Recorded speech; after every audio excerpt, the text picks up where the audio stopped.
नमस्कार, स्वागत है आपका। आप देख रहे हैं बात देवभूमि की। मैं हूं आपके साथ सचिन चौहान। मुख्यमंत्री पुष्कर सिंह धामी ने 2 दिवसीय मथुरा के भ्रमण के दौरान शनिवार को मथुरा के प्राचीन मंदिर बगलामुखी पीताम्बरा मंदिर के दर्शन किए हैं, पूजा अर्चना भी की है। मुख्यमंत्री ने मां बगलामुखी से प्रदेश और प्रदेशवासियों की सुख समृद्धि की कामना की है। इससे पहले शुक्रवार को उत्तराखंड के मुख्यमंत्री पुष्कर सिंह धामी गोवर्धन पहुंचे थे, जहां पर कार्यकर्ताओं ने उनका भव्य स्वागत किया। यहां उन्होंने कार्यकर्ताओं से भी भेंट की थी।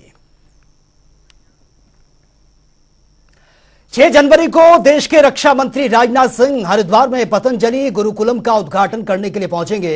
रक्षा मंत्री राजनाथ सिंह के अलावा उत्तराखंड के मुख्यमंत्री पुष्कर सिंह धामी, मध्य प्रदेश के मुख्यमंत्री मोहन यादव समेत कई बड़े दिग्गज यहां पर पहुंचेंगे। और इसी को लेकर योग गुरु स्वामी बाबा रामदेव ने खुद कनखल क्षेत्र में घर घर जाकर स्थानीय लोगों को कार्यक्रम का निमंत्रण दिया है। वहीं इस दौरान उन्होंने बताया कि उनके द्वारा हरिद्वार में 250 करोड़ की लागत से देश का सर्वश्रेष्ठ गुरुकुलम बनाया गया है। गुरुकुलम के उद्घाटन को संस्कृति महोत्सव के रूप में मनाया जाएगा। यहाँ का एक श्रेष्ठतम गुरुकुल बन रहा है, जिसका शिलान्यास देश की रक्षा मंत्री आदरणीय श्री राजनाथ सिंह जी कर रहे हैं। उसमें हमारे धामी साहब, मोहन यादव जी, अनेक मुख्यमंत्री आदि बहुत पूरे करीब 40-50 हजार लोग उस दिन होंगे। तो उसका निमंत्रण देने के लिए हम खुद आए हैं कि जो कनखल हमारी कर्मभूमि है, तो वहाँ हम खुद आकर के और हमारे सारे सन्यासी, पूज्य स्वामी यतीशानंद जी आदि सभी समाज के गणमान्य व्यक्तियों के साथ हम सबको निमंत्रित कर रहे हैं कि आइए 6 तारीख को ये सनातन संस्कृति का महोत्सव होगा। उस दिन सबको निमंत्रण देने के लिए आए। और मसूरी में 26 से लेकर 30 दिसंबर तक सांस्कृतिक शोभा यात्रा के लिए विंटर लाइन कार्निवल की शुरुआत हो चुकी है। और इस कार्यक्रम को अधिक आकर्षण बनाने के लिए देहरादून आरटीओ की ओर से पुरानी कई गाड़ियों को मसूरी में विंटर लाइन कार्निवल के कार्यक्रम के लिए ये भेजा गया है, ताकि इस कार्यक्रम का मुख्य आकर्षण का केंद्र ये बना रहे। और इन गाड़ियों को कैबिनेट मंत्री गणेश जोशी ने हरी झंडी दिखाकर रवाना किया है। इस दौरान गणेश जोशी ने आरटीओ के इस काम की जमकर तारीफ की है। उन्होंने कहा कि इससे विंटर कार्निवल में टूरिस्टों की संख्या भी बढ़ेगी।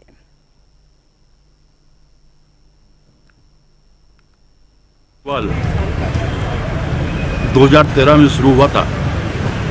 तो जब 2013 में आपदा आई और मीडिया के माध्यम से पूरे देश में ये मैसेज चला गया था कि पूरे उत्तराखंड में आपदा आ रही है, और जिसकी वजह से टूरिस्ट यहाँ पर नहीं आ रहा था। ऐसे में मसूरी में विंटर लाइन कार्निवल की शुरुआत की, जिसके माध्यम से टूरिस्ट को यहाँ आकर्षित किया। और उसी विंटर लाइन कार्निवल का एक इवेंट विंटर कार रैली, जब से कार्निवल शुरू हुआ है, हर वर्ष होती, जिसकी शुरुआत आज मैं यहाँ से कर रहा हूँ। और इस रैली के माध्यम से जो टूरिस्ट यहाँ पर आएगा, कई ऐसी गाड़ियाँ हैं, बहुत पुराने मॉडल हैं, लेकिन आज भी वो इतनी मेंटेन की भी हैं कि वो चल रही हैं। तो इस कंपटीशन में जो विनर रहेंगे उनके मैं शुभकामनाएं देता हूं। और इसके माध्यम से भी एक अपनी संस्कृति का प्रचार प्रसार भी होता है, क्योंकि यहाँ पर जितने भी ये लोग हैं, सारे लोकल लोग हैं। रैली की मैं सफलता की शुभकामनाएं देता हूँ, बधाई देता हूँ, विशेषकर विजय को, कि विजय को बड़ा पुरानी कारों को रखने का बड़ा शौक है। हालांकि इस बार मैं देख रहा हूँ, जब पहली बार रैली हुई थी तो करीब 32 से अधिक गाड़ियाँ थी, लेकिन आज गाड़ियों की संख्या कम है। लेकिन मैं चाहूँगा कि अगली बार हमारी जो रैली हो, और क्योंकि इस बार समय भी कम मिला, क्योंकि सारा सिस्टम हमारा जो इन्वेस्टर समिट है, सारे अधिकारी उसमें लगे हुए थे, जिसकी वजह से इसकी तैयारियाँ पहले चुकी। लेकिन मुझे पूरा भरोसा है, जिस प्रकार से कार्निवाल को सपोर्ट मिल रहा है। कल हम वहाँ पर एक फूड फेस्टिवल भी था, कल वहाँ पर से पूरे प्रदेश की संस्कृति का प्रदर्शन वहाँ पर हुआ था। तो अगली बार ये रैली में और ज़्यादा संख्या में गाड़ियाँ आएंगी और यहाँ के टूरिस्ट जो है देखिए, हमने विंटर कार्निवल के लिए प्रोग्राम के लिए यहाँ पर कुछ पुरानी 50 साल पुरानी कुछ विंटेज कारों का हमने चयन किया। इसमें बहुत दूर दूर से लोगों ने प्रतिभाग किया है। कुछ गाड़ियाँ हमने लोकल और कुछ गाड़ियाँ हमने अन्य शहरों से लेकर आई हैं। यहाँ पे टूरिज्म को बढ़ावा देने के लिए, लोगों को आकर्षित करने के लिए एक रैली का आयोजन किया गया है डायवर्जन से मसूरी। 2024 के लोकसभा चुनाव के लिए बीजेपी ने अपनी पूरी तैयारियां तेज कर दी हैं और इसी कड़ी में बीजेपी प्रदेश कार्य समिति की बैठक में पार्टी ने आगामी कार्यक्रम की रूपरेखा पर चर्चा की है, जिसमें पार्टी ने 5 लोकसभा सीटों में 75% मतों के साथ ही हैट्रिक लगाने का टारगेट रखा है। साथ ही बैठक में श्री राम मंदिर प्राण प्रतिष्ठा को लेकर घर घर दीपावली का माहौल तैयार करने के कार्यक्रम पर मोहर भी लगा दी है और इसी के साथ ही सभी कार्यकर्ताओं को अपने अपने घरों में दीपक जलाकर दिवाली का माहौल तैयार करने के निर्देश दिए गए हैं।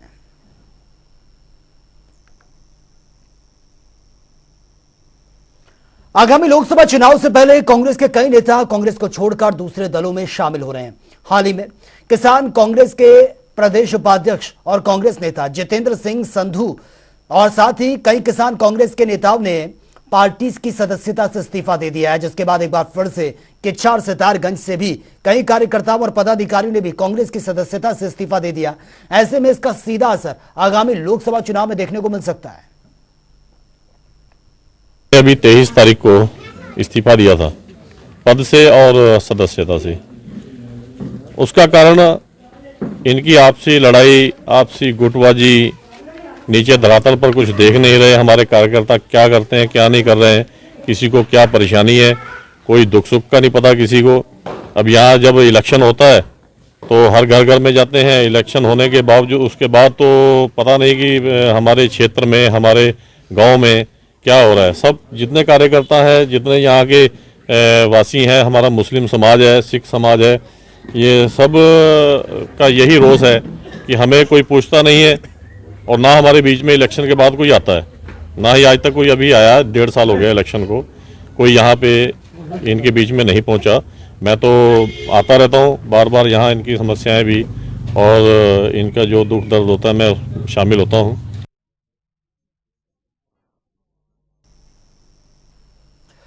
उत्तराखंड में लोकसभा चुनाव से पहले बम्पर भर्ती होने जा रही है और इसके साथ ही कई भर्तियों के परिणाम भी आने अभी बाकी हैं।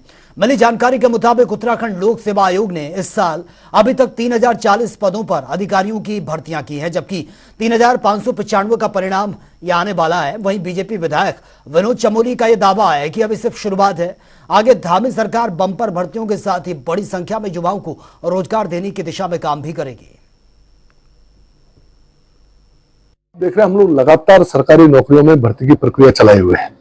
अभी हमने 1300 लोगों को, जिनमें से 200 लोगों को हमने नियुक्ति पत्र नर्सिंग के दिए हैं और लगातार काम हो रहा है। इसके साथ साथ जो इन्वेस्टर समिट हुआ, ये अपने आप में एक बहुत बड़ी उपलब्धि हमारी रही है और बहुत सक्सेसफुल समिट हमारा रहा, जिसमें लगभग 3.5 लाख करोड़ का एमओयू साइन हुए हैं, जिसमें से लगभग 45 लाख करोड़ के एमओयू तो धरातल पर उतरने शुरू हो गए, 45,000 करोड़ के, तो उससे वो आगे बढ़ेगा। तो मेरा मानना अगर हम 1.5 लाख करोड़ भी इन्वेस्टमेंट यहाँ ले आते हैं तो ये रोजगार की दृष्टि से हमारी एक बहुत बड़ी उपलब्धि होगी, क्योंकि इससे रोजगार जनरेट होगा। तो कहीं ना कहीं हम लोग उस ओर आगे बढ़ रहे हैं। और आप देखेंगे अभी तो हमने जो हमारा एम्प्लॉयमेंट ऑफिस था, इसको हमने एक एम्प्लॉयमेंट एक्सचेंज टाइप का बना दिया है और पूरी दुनिया में कहां कहां मैन पावर की आवश्यकता है, हम पूरे वर्ल्ड वाइड उसका इस्तेमाल करने वाले अपने बच्चों को नौकरी दिलाने के लिए। इतना बड़ा कदम कभी उठा था क्या? ये हमने उठाया है, इस पर हम लोग काम कर रहे हैं। हमने तमाम रोजगार मेले लगाए, उसके माध्यम से हमने लोगों को रोजगार दिया। और विधानसभा के अंदर एक बार एक सवाल आया था, तो उसमें हम लोगों ने जो आंकड़े निकाले थे विभिन्न माध्यमों से, लगभग 9 लाख नौकरियां भारतीय जनता पार्टी की सरकार उस समय तक यहाँ पर दे चुकी थी। कठिनाई सिर्फ ये है कि थोड़ा सा हमको माइंडसेट चेंज करना पड़ेगा। रोजगार का मतलब सिर्फ सरकारी नौकरी नहीं होता है। और नैनीताल नए साल के जश्न के लिए पूरी तरह से तैयार है। यहां पर होटल से लेकर झील तक पूरी तरह से सज चुकी है। पुलिस ने सुरक्षा भी कड़ी कर दी है। इसके साथ ही कैफे, रेस्टोरेंट भी तैयार हैं। पर्यटकों की संभावित भीड़ को देखते हुए होटल, रेस्टोरेंट्स में खासी तैयारियां की गई हैं। वहीं शुक्रवार को काफी संख्या में सैलानी पहुंचे हैं और आज से सैलानियों का जमावड़ा लगना शुरू हो गया है, जो सोमवार तक जारी रहेगा।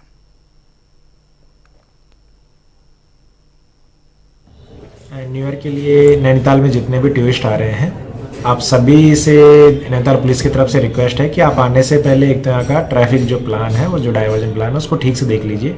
हम इसको सोशल मीडिया के माध्यम से शेयर करेंगे। इसके साथ ही जो चूँकि आप नैनीताल जैसे डेस्टिनेशन पर आ रहे हैं, तो हम आपसे उम्मीद करेंगे कि आप यहाँ रूल्स के फॉलो करने के साथ में जो यहाँ की वाइल्ड लाइफ है उसको भी बचाएंगे। साथ ही यहाँ पे किसी तरीके की जो है आप गंदगी नहीं फैलाएंगे। जो यहाँ का एक फॉरेस्ट की एंटिटी है, आप उसको बना के रखेंगे। मादक पदार्थों का यहाँ पे किसी तरीके का सेवन नहीं करेंगे। जो यहाँ के स्थानीय लोग हैं उनसे मेरा अनुरोध है कि आप अपनी यात्राएं पहाड़ में करने से या पहाड़ से अगर आप मैदानी क्षेत्रों की तरफ जा रहे हैं उससे पहले यहाँ का जो ट्रैफिक प्लान है उसको देख लीजिए।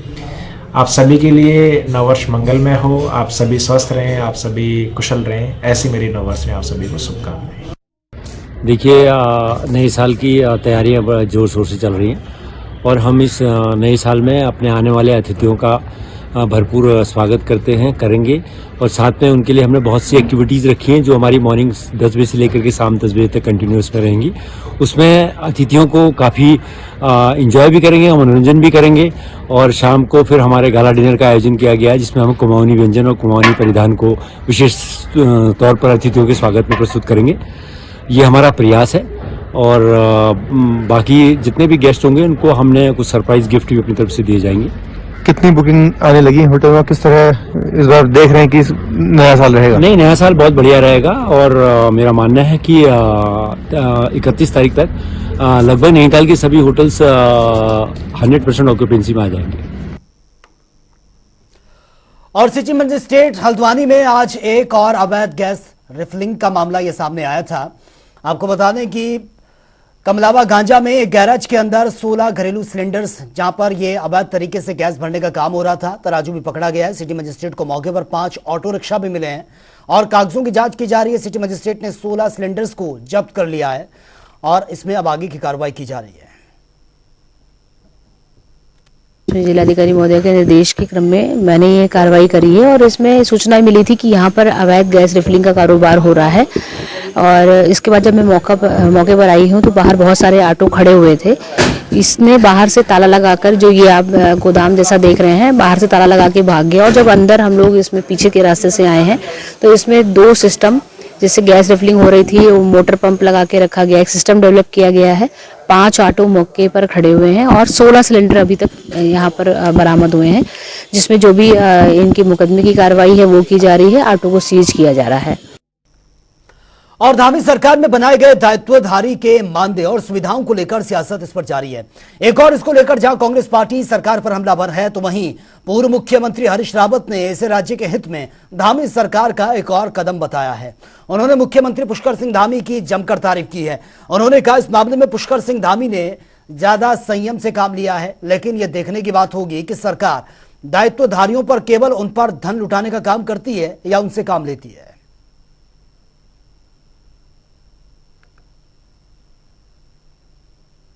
करती है और ये पद हैं इसलिए बनाए गए हैं, बल्कि मैंने तो कई गुना ज़्यादा लोगों को दायित्व सौंपे और मैंने दायित्व सृजित भी किए। इसलिए मैं इस मामले में धामी ज़्यादा संयम से काम ले रहे हैं ये कहूँगा। बल्कि मुझे भाजपा के उन नेता और कार्यकर्ताओं के लिए तकलीफ है जिनका हक बनता है, उनको हक दिया जाना चाहिए। इससे सरकार के क्रियान्वयन काम करने में सहूलियत होती है। एक फैसिलिटेटर का काम करते हैं ये लोग जो है, क्योंकि जो फिल इन द गैप है, आप 4-6 मंत्रियों से, आपने पर मंत्रियों का कोटा पूरा नहीं कर रखा है। आप 4-6 मंत्रियों से थोड़ी इतना बड़ा राज्य चल सकता है, तो आपको बहुत सारे वर्किंग हैंड चाहिए। तो उनमें ये जो दायित्वधारी हैं ये एक अच्छे वर्किंग हैंड का काम कर सकते हैं, बशर्ते आप काम क्या ले रहे हैं इस पर निर्भर करता है। यदि केवल आप धन लुटा रहे हैं उनको, तब तो अफसोस है। यदि आप पद सृजित कर रहे हैं और उनसे काम ले रहे हैं, उससे राज्य की कुछ मदद हो रही है, तो मैं उसके लिए मैं कहूँगा कि ठीक है। 2024 के लोकसभा चुनाव के लिए बीजेपी ने अपनी पूरी तैयारियां तेज कर दी हैं और इसी कड़ी में बीजेपी प्रदेश कार्य समिति की बैठक में पार्टी ने आगामी कार्यक्रम की रूपरेखा पर चर्चा की है, जिसमें पार्टी ने 5 लोकसभा सीटों में 75% मतों के साथ हैट्रिक लगाने का टारगेट रखा है। इसके साथ ही बैठक में श्री राम मंदिर प्राण प्रतिष्ठा को लेकर घर घर दीपावली का माहौल तैयार करने के कार्यक्रम पर भी मोहर लगी है। इसके साथ ही सभी कार्यकर्ताओं को अपने अपने घरों में दीपक जलाकर दीपावली का माहौल तैयार करने के भी निर्देश दिए गए हैं। उधम सिंह के खटीमा में बीजेपी के कार्यकर्ताओं ने प्रदेश कार्यकारिणी सदस्य रमेश चंद्र जोशी के नेतृत्व में गौशाला का निरीक्षण किया और इस दौरान मां कामधेनु वात्सल्य सेवा धाम ट्रस्ट के अध्यक्ष लीलाधर दत्त भट्ट ने बताया है कि लगभग 1153 गौवंशों को सेवा के लिए गौशाला में रखा गया है, जहां पर गौवंशों के लिए पूरी व्यवस्था की गई है। वहीं बीजेपी प्रदेश कार्यकारिणी के सदस्य रमेश जोशी ने कहा कि जल्द ही गौशालाओं के निर्माण का काम पूरा कर लिया जाएगा।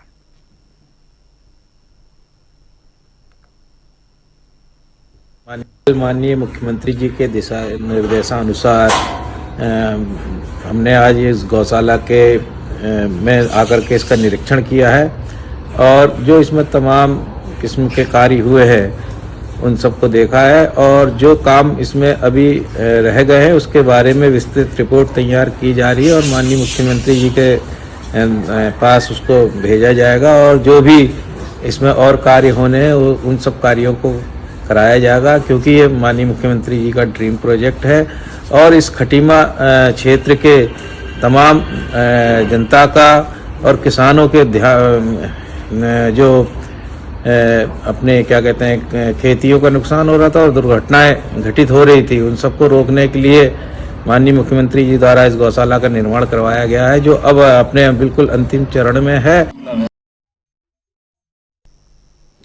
राजधानी देहरादून को स्वच्छ रखने के लिए नगर निगम प्रशासन बेहद गंभीर है। निगम में प्रशासक का चार्ज लेने के बाद जिलाधिकारी सोनिया ने अधिकारियों को सफाई व्यवस्था और कूड़ा उठाने के सख्त निर्देश दे दिए हैं, जिसके बाद सभी अधिकारी इस आदेश के पालन के लिए पूरी तरह से गंभीर भी हैं। देखिए, माननीय जिलाधिकारी महोदय द्वारा जो कि हमारी प्रशासक भी हैं इस समय, उनके द्वारा जो है पूरी तरीके से जो है एक बैठक ली गई जिसमें सभी स्टेक होल्डर्स थे। हमारे पीएमसी कंपनीज भी थी, उसमें हमारे जो डोर टू डोर वाली कंपनीज हैं वो भी शामिल थी और नगर निगम के सभी जो हमारे अधिकारीगण वो भी मौजूद थे। सभी एसएनएस, यूएनएस, एएमएनएस सभी लोग थे, जिसमें उनके द्वारा प्रशासक महोदय के द्वारा जो है स्पष्ट रूप से जो है जो डोर टू डोर सर्विसेज हैं और जो रोड स्वीपिंग है उसके लिए जो है दिशा निर्देश दिए। तो चलिए बात होगी 2 मिनट में 10 बड़ी खबरों की। दायित्वधारियों के मानदेय पर प्रदेश में घमासान, पूर्व सीएम हरीश रावत ने किया मुख्यमंत्री धामी का समर्थन, बोले राज्य के हित में सरकार का फैसला।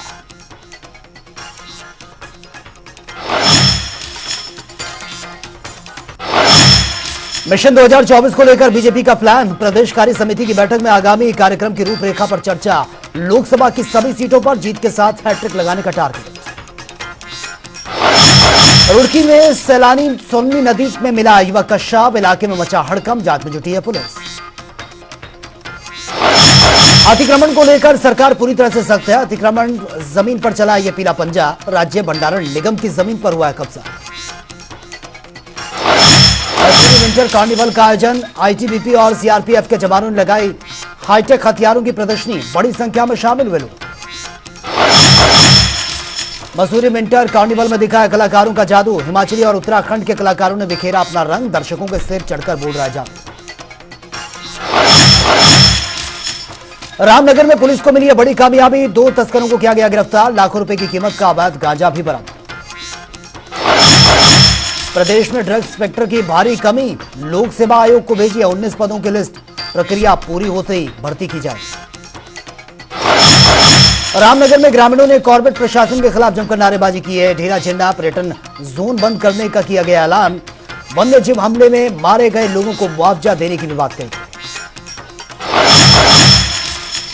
देहरादून में कोविड के नए वेरिएंट को लेकर अलर्ट, प्रशासन ने अस्पतालों में व्यवस्थाएं दुरुस्त करने के निर्देश दिए, लोगों को अपना ध्यान रखने की सलाह दी गई।